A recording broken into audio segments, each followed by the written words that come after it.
Dear brothers and sisters, BJP NDA government has unleashed an unprecedented offensive against India's working class, stripping them of their hard-won rights, replacing it with pro-corporate labour codes. The brute majority of BJP NDA has enabled those enactments, suspending CPIM and other MPs opposing the codes. Codes enacted repealing 29 labour statutes, curtail workers' basic rights to organisation and collective action including strike, empower the employers to hire and fire workers. Fair or living wages enshrined in Article 43 of the Constitution does not find place in codes. The national floor level minimum wages fixed by government is 178 rupees per day. BJP manifesto, Modi ki guarantee only talks of regular revision of this rupees 178. The threshold limits for the definition of factory, license, registration to engage contract labour, interstate migrant workers and permission from government for layoff, retrenchment, closure have been increased. 75% of workers are out of the ambit of laws. Modi government could not implement them due to united resistance of trade unions. The Insolvency and Bankruptcy Code 2016 has robbed the working class from its right to continuity of service, production of wages, service conditions, retrenchment and closure compensation to which it was entitled to under Industrial Disputes Act 1947. Indian Labour Conference is not held after 2015. 44th, 45th and 46th Indian Labour Conference recommendations for recognition of scheme workers as workers has not been honoured. 25 lakh jobs in government and public sector undertakings are unfilled. Recruitment in the armed forces critical for the country's security is contractorized with Agniveer scheme.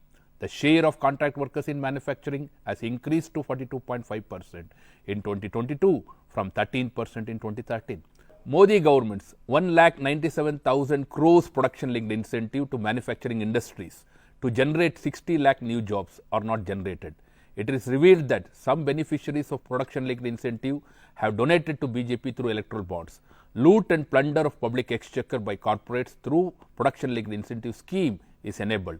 The record highest disinvestment of rupees 4,41,000 crores public sector shares is done, along with rupees 2,29,000 crores public sector assets monetized through national monetization pipeline.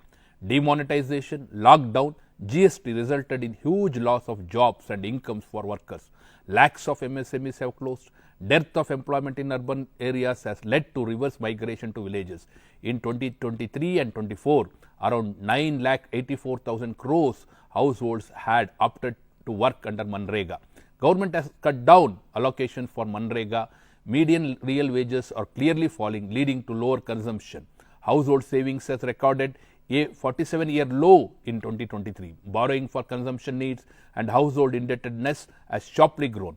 Domestic demand has declined, leading to decline in manufacturing and employment.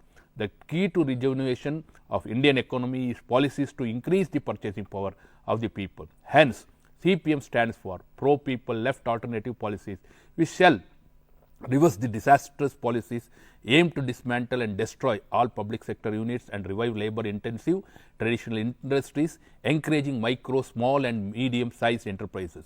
Critically reconsider Insolvency and Bankruptcy Code, put an end to siphoning of public funds through production-linked incentive schemes and unconditional loan waivers to big private corporations.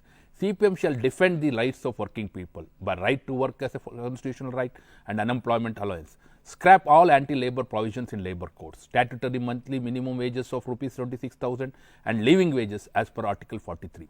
Setting up of industrial tribunals and labour courts, mandatory recognition of trade unions, ratification of International Labour Organization Convention on right to organize and collective bargaining, annual Indian Labour Conference, recognizing scheme workers as employees, setting up national fund for unorganized workers, discouraging contractualization and casualization and fixed term employment, ensuring equal remuneration for women workers, strict implementation of prevention of sexual harassment of women at workplace act, defined working conditions for gig platform based app driven workers, ensuring coverage of IT and ITS workers under labour laws, periodic wage revision for central public sector units workers, 8th pay commission for central government employees, scrapping of new pension scheme, minimum pension of rupees 9,000 for EPS pensioners, old age pension equaling to half the minimum wage for all senior citizens. To stop loot and plunder and defend working people, CPIM appeals to the Indian electorate to vote to defeat the BJP and its allies, increase the strength of CPIM and left parties,